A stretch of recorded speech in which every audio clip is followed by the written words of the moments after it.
Hello दोस्तों, physics Wonderland YouTube channel पर आपका फिर से स्वागत है।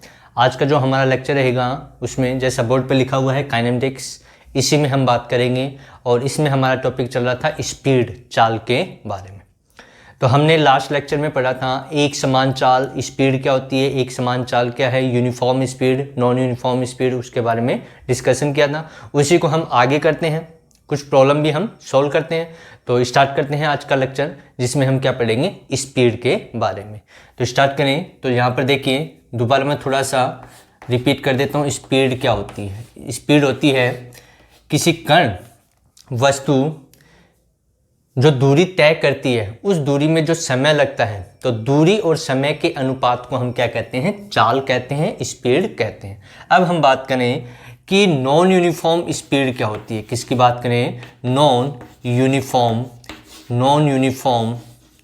स्पीड, उसकी हम यहाँ पर चर्चा करें। असमान चाल जिसे कहते हैं, क्या कहते हैं? असमान चाल क्या होती है? थोड़ा सा रिपीट कर देते हैं। लास्ट लेक्चर में पढ़ा था, लेकिन थोड़ा सा जल्दी इसको रिपीट कर दें, क्योंकि लास्ट वीडियो में हमने देखा इसको।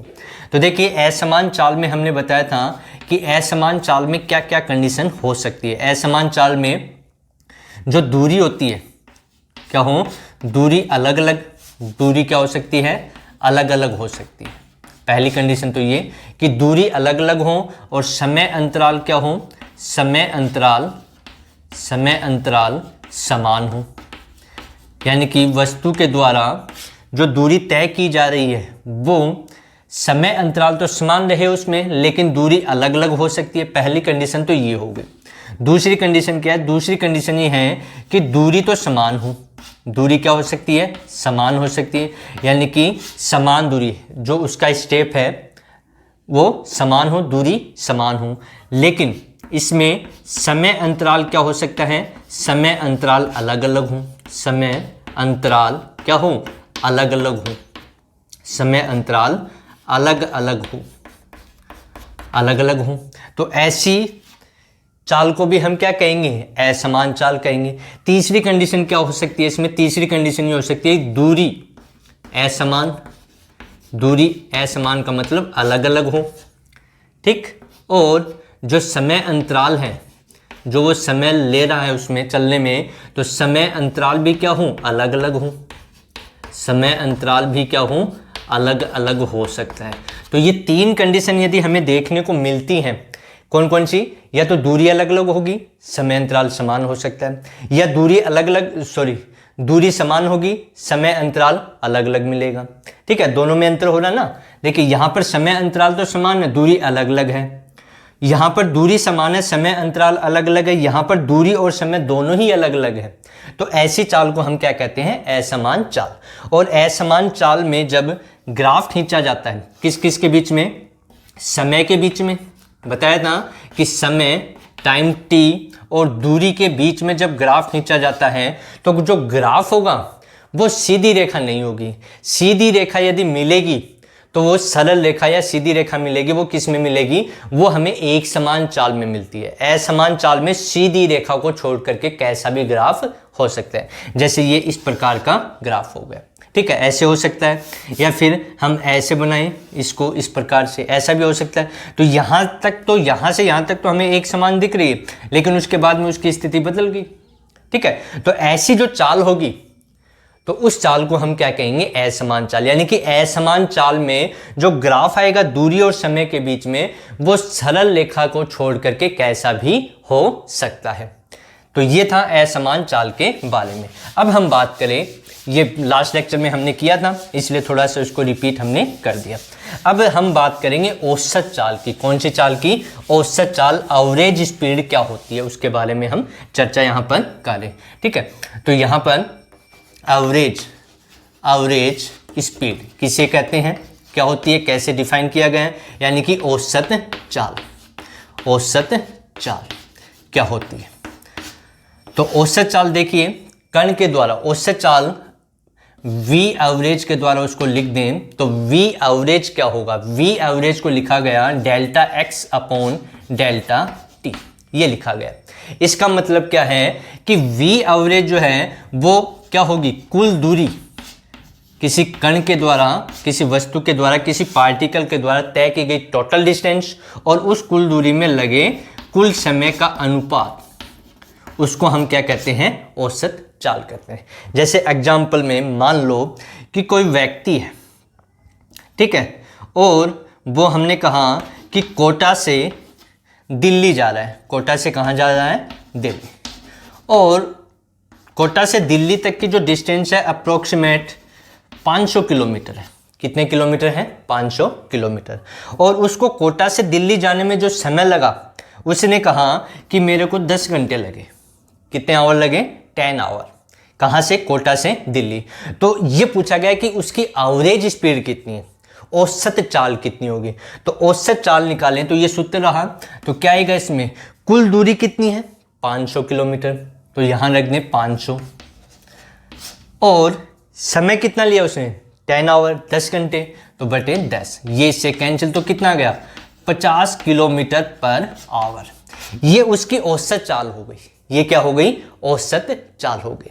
लेकिन जब भी हम स्पीड की बात करेंगे तो नॉर्मली हम औसत एवरेज है उसका यूज न करते हुए एक अलग स्पीड आती है। स्पीड अलग क्या होती है, उसको डिफाइन कैसे किया गया है उसके बारे में हम चर्चा करें। तो यहाँ पर एवरेज का तो मीन्स ये है कि टोटल दूरी कितनी तय की और उस दूरी में कितना समय लगा, उन दोनों का जो अनुपात होगा उसको हम क्या कहेंगे, औसत चाल कहेंगे। तो सिंपल हो गया। अब हम बात करें ताक्षणिक चाल के बारे में। किसके बारे में, ताक्षणिक चाल के बारे में। उसको फेल करते हैं कि औसत दूरी है, सॉरी औसत जो चाल है, एवरेज स्पीड है, और ताक्षणिक जो चाल है, स्पीड है, उसमें क्या डिफरेंस है, ठीक है, कैसे उसको क्यों डिफाइन किया गया। तो यहां पर अब हम बात करें कौन सी चाल की, ताक्षणिक चाल। ये तो हो गई एवरेज स्पीड। अब हम करेंगे इंस्टेंटेनियस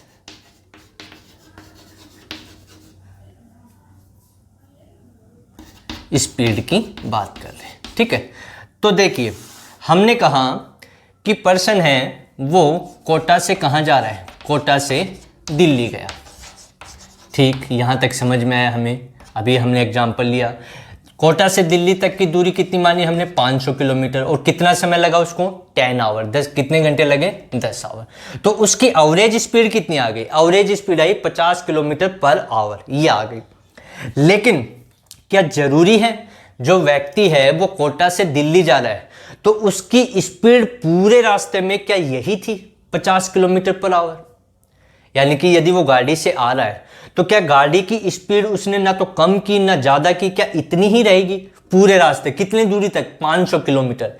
यदि ऐसा होता तब तो उसकी स्पीड कितनी आ जाएगी, 50 किलोमीटर पर आवर। लेकिन हमें ये पता है कि जब मार्केट में जाएगा, वो खुली जगह पे जाएगा, हाईवे पे जाएगा और मार्केट में जाएगा, तो उसकी स्पीड चेंज होना स्वाभाविक है। क्या हो जाएगी, चेंज हो जाएगी। तो हमें क्या पता लगे, हमें जैसे मान लो कि वो हो सकता है कि 10 घंटे सफ़र किया उसने, अब 10 घंटे में हो सकता है कि 1/2 आवर यानी कि आधे घंटे वो रुक गया, या 1 घंटे रुक गया, 10 मिनट रुक गया, तो हमें क्या पता लगे, हमें तो ओनली एवरेज स्पीड है। तो इसका मतलब तो ये हुआ कि वो बिल्कुल कहीं ने, यदि ऐसे चला, इसी स्पीड में वो चला, ठीक है, तब इसकी कितनी आ रही है, 50 किलोमीटर पर आवर, तो वो 10 घंटे में पहुंच जाएगा, इसी स्पीड से वो चलेगा। लेकिन हो सकता है मान लो वो आधा घंटा बीच में रुक गया, फिर भी वो कितने घंटे में पहुंच रहा है, 10 घंटे में। तो यानी कि स्पीड ये नहीं रही फिर उसकी।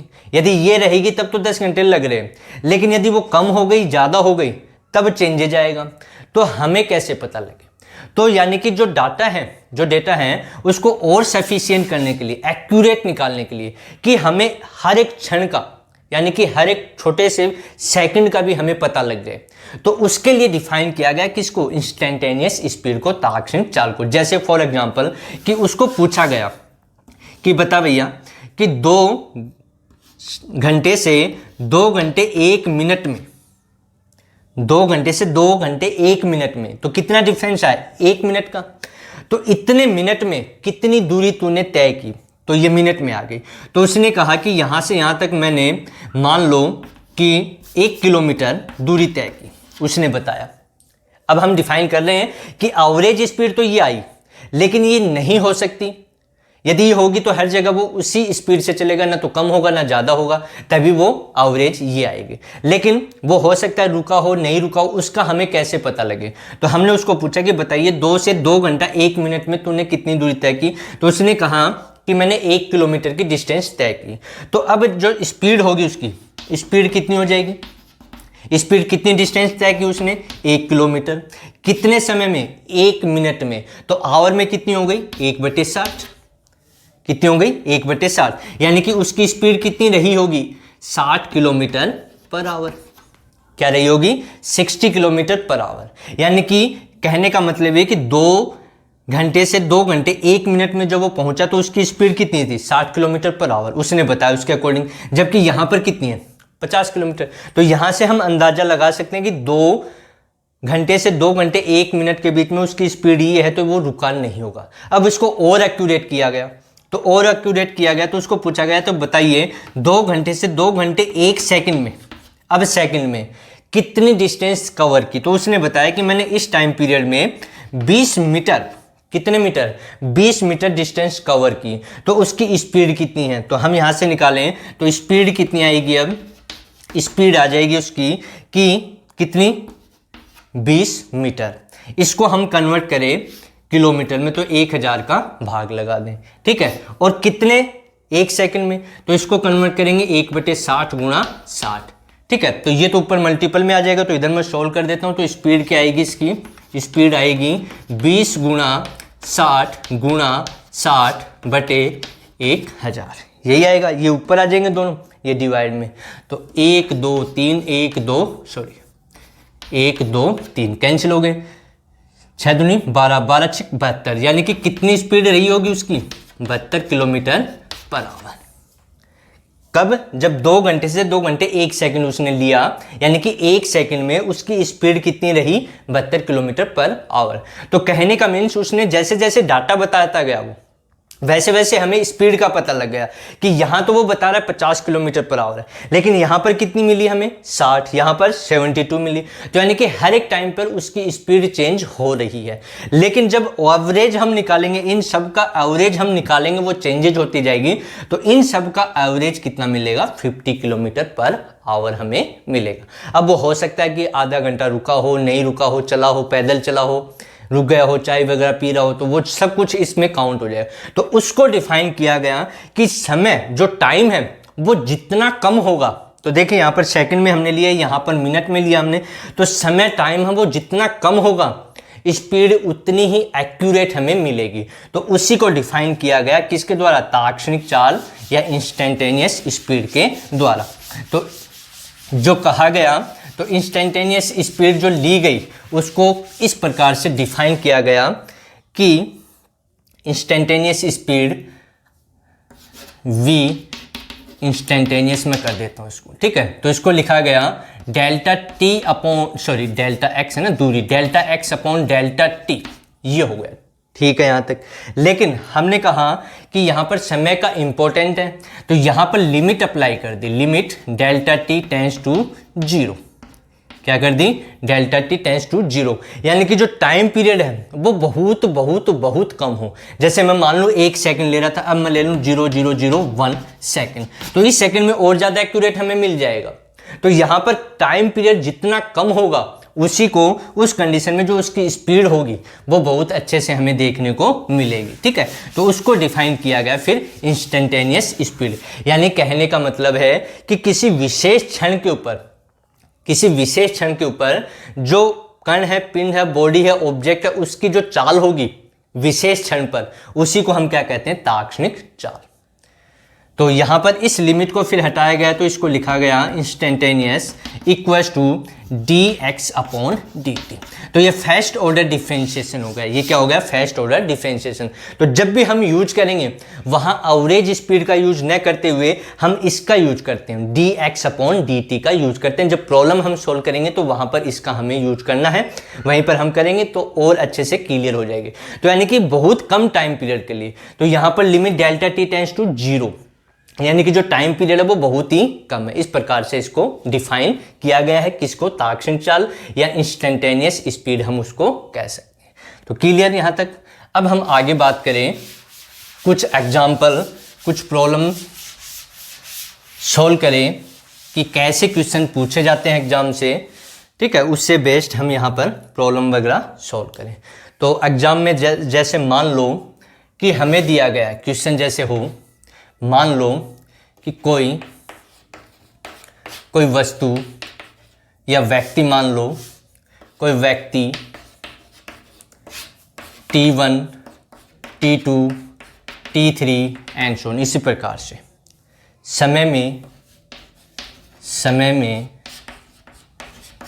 V1, V2 and so on, V3 चाल से दूरी तय करता है। कुछ दूरी है, ठीक है, दूरी तय करता है। तो व्यक्ति की औसत चाल होगी, ये पूछा गया है कि वो T1 समय में तो V1 चाल से चल रहा है, T2 समय में V2 चाल से, T3 समय में V3 चाल से, और एंड सो ऑन, इसी प्रकार से वो चल रहा है, ठीक है, इसी प्रकार से वो आगे चल रहा है। तो यानी कि कुछ दूरी है, उसकी दूरी का वो नहीं दे रखा, हमें वैल्यू नहीं दे रखी, दूरी वो तय कर रहा है। T1 समय में V1 चाल से दूरी तय कर रहा है, T2 समय में V2 से, T3 में V3 चाल से वो तय कर रहा है। तो उसकी औसत चाल हमसे पूछी गई है। तो औसत चाल का जो सूत्र है V एवरेज, वो हमने क्या कहा, कुल दूरी भाग में कुल समय, यही पढ़ा हमने, अभी बताया, ठीक है। तो यहाँ पर देखिए हमें कुल समय तो मिल जाएगा, ये T1, T2, T3 and so on, कितना भी चले वो आपका अनंत तक हम मान लें, जितना भी हो वो फॉर्मूला निकल जाएगा। लेकिन दूरी तो हमें दे नहीं रखी, हमें तो चाल दे रखी है और समय दे रखा है। तो हमें दूरी निकालनी है, पहले तो दूरी निकालें, समय मिल जाएगा, दूरी निकालें, उसके बाद में हम एवरेज स्पीड निकाल सकते हैं। तो दूरी का सूत्र क्या होता है, दूरी का सूत्र हमें पता है, दूरी बराबर क्या होता है, चाल गुणा समय, ये होता है। तो मान लो पहले दूरी उसने चली D1, कितनी चली D1, तो D1 कितना आ जाएगा, D1 T1 और V1, यानी कि T1 समय में उसने दूरी तय की कितनी, D1, ठीक है। तो कितना आ जाएगा T1 इंटू V1, तो V1 इंटू T1, यह आ जाएगा D1 दूरी तय कर ली। ऐसे ही मान लो कि T2 समय में उसने कितनी दूरी तय की, D2, तो कितना आ जाएगा, चाल कितनी थी V2 और समय कितना है T2। ऐसे ही T समय में उसने दूरी तय की कितनी, D3, कितनी तय की D3, तो कितना आ जाएगा, चाल है उसकी V3 और समय लगा उसको T3। ऐसे ही आगे तक हम चलते जाएंगे, ऐसे ही आता जाएगा आपका।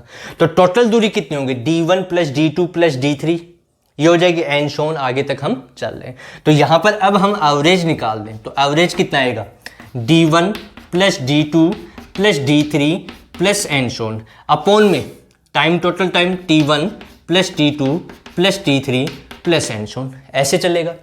अब देखिए यहाँ पर दूरी हमें नहीं दे रखी थी, लेकिन हमने दूरी यहाँ निकाल ली, क्योंकि हमें समय दिया हुआ था और चाल दे रखी थी। क्या दिया हुआ था, समय और चाल, तो हमने यहाँ से दूरी निकाल ली। अब ये दूरी वाला मान जो वो यहाँ रख दें हम, समय हमारे पास है ही, तो उसकी क्या आ जाएगी, औसत चाल आ जाएगी। तो औसत चाल कितनी आ जाएगी, औसत चाल उसकी आ जाएगी, मैं यहाँ लिख देता हूँ ऊपर। तो औसत चाल कितनी आएगी, देखिए V एवरेज इक्वल्स टू, दूरी कितनी है, D1 कितनी है, V1 T1, फिर प्लस D2 कितनी है, V2 T2, फिर प्लस D3 कितनी है, V3 T3, plus and so on, ऐसे चलता जाएगा वो, ठीक है। मान लो T4 हो, V4, इस प्रकार से वो एक फॉर्मूला बन जाएगा। आगे यहाँ पर टोटल समय कितना है, T1 plus T2 plus T3 plus and so on. तो इस सूत्र की सहायता से हमें दूरी नहीं दी गई हो, हमें चाल और समय दिया गया हो, तो इस सूत्र की सहायता से हम क्या कर सकते हैं, उसकी औसत चाल ज्ञात कर सकते हैं। तो ये तो था फॉर्मूला, जब हमें क्या दिया हुआ हो, चाल दी हुई हो और समय दिया हुआ हो। क्या दिया हुआ हो, चाल दी हुई हो और समय दिया हुआ हो, तो उस स्थिति में हम कैसे औसत चाल ज्ञात करते हैं। अब मान लो हमें समय नहीं दे रखा, हमें दे रखी चाल और दूरी, क्या दे रखी है, चाल और दूरी हमें दे रखी है।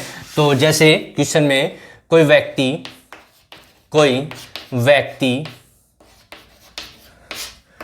कुल दूरी का आधा भाग v1 चाल से तथा शेष आधा भाग v2 चाल से तय करता है तो व्यक्ति की औसत चाल होगी, एवरेज स्पीड क्या होगी, ये पूछा गया। अब हमें क्या दे रखा है, दूरी, आधी दूरी और उसकी चाल हमें दे रखी है। तो मान लिया हमने टोटल दूरी, कुल दूरी कितनी है, माना कुल दूरी है d, कितनी है, कुल डिस्टेंस, टोटल डिस्टेंस कितनी है d। तो d का आधा भाग कितना हो जाएगा, d/2। तो d/2 कितनी चाल से, v1 से, और शेष आधा भाग यानी कि d/2 किससे, v2 स्पीड से वो चल रहा है। तो हमें पूछा गया है कि उसकी औसत चाल क्या होगी। तो हमें सूत्र तो पता है, हमें क्या पता, फॉर्मूला पता। फॉर्मूला क्या है, v एवरेज कुल दूरी भाग में कुल समय, ये तो हमें पता है, ठीक है। लेकिन हमें तो दूरी और चाल दे रखी है, समय नहीं दिया हुआ। तो हम क्या करें, समय निकाल लें पहले। क्या निकाल लें, समय। मान लो कि d/2 दूरी उसने तय की कितने समय में, t1 समय में, और शेष दूरी भी उसने तय की t2 समय में, क्योंकि चाल अलग अलग है तो समय भी अलग अलग आएगा। दूरी बराबर है, दोनों की दूरी बराबर है, लेकिन चाल अलग अलग है, और चाल अलग अलग होगी तो समय भी अलग अलग आएगा। तो समय का सूत्र क्या होता है, दूरी बटे चाल। क्या होता है, दूरी बटे चाल। तो t1 समय कितनी दूरी चली उसने, d/2, कितनी चली, d/2, और चाल कितनी है उसमें, v1। तो t1 कितना आ जाएगा, t1 आ जाएगा d/2v1। ऐसे हम सॉल्व करें तो t2 कितना आ जाएगा, t2 दूरी है d/2, स्पीड है v2, तो t2 भी कितना आ जाएगा, d/2v2। ये आ गया, यानी कि t1 मिल गया और t2 मिल गया। ठीक है, हमें समय चाहिए था, चाल हमें दे रखी है, दूरी हमें दे रखी है, तो हम ये वैल्यू यहां पर यूज कर लेंगे। तो क्या आ जाएगा हमारे पास एवरेज स्पीड, औसत चाल आ जाएगी। तो क्या आएगी, देखें, v एवरेज कुल दूरी कितनी है, d/2 प्लस d/2, यही तो थी, आधी ये और आधी ये, टोटल हमने d मानी तो जोड़ेंगे तो d आएगी कुल दूरी। समय कितना लगा, t1 प्लस t2, ये हमने मान लिया। तो t1 और t2 का मान यहां रख दें तो v एवरेज कितना आएगा, कुल दूरी कितनी होगी, d हो गई, अपॉन में t1 कितना है, t1 है d/2v1 प्लस t2 कितना है, d/2v2। ये आ गया। अब इसको हमें सॉल्व करना है, मैथमेटिकल प्रॉब्लम हो गई अभी ये, और इसको हम सॉल्व करेंगे बिल्कुल इजी तरीके से। तो क्या इसका रिजल्ट आएगा, देखिए यहाँ पर सॉल्व करते हैं तो क्या हमें रिजल्ट इसका देखने को मिलेगा। तो हमें रिजल्ट देखने को ये मिलेगा कि जब इसको हम सॉल्व करेंगे तो यहाँ पर d कॉमन आ रहा है दोनों में और 2 भी कॉमन आ रहा है, तो हम v एवरेज क्या आ जाएगा, d ऊपर और नीचे कॉमन आएगा d/2, तो अंदर क्या बच गया, 1/v1 प्लस 1/v2। ये 2 ऊपर मल्टीपल में चला गया, d से d कैंसिल हो गया, तो कितना आ गया हमारे पास आ गया ये v एवरेज इक्वल टू 2 ऊपर आ गया अपॉन में इसका एलसीएम कितना आ गया, इसका एलसीएम आ गया v1 v2, ये आ गया, तो ये आ गया v2 प्लस v1। अब ये v1 v2 कहाँ चला जाएगा, मल्टीपल में, तो v एवरेज कितना आ जाएगा, v एवरेज आ जाएगा 2v1 v2 upon v1 plus v2।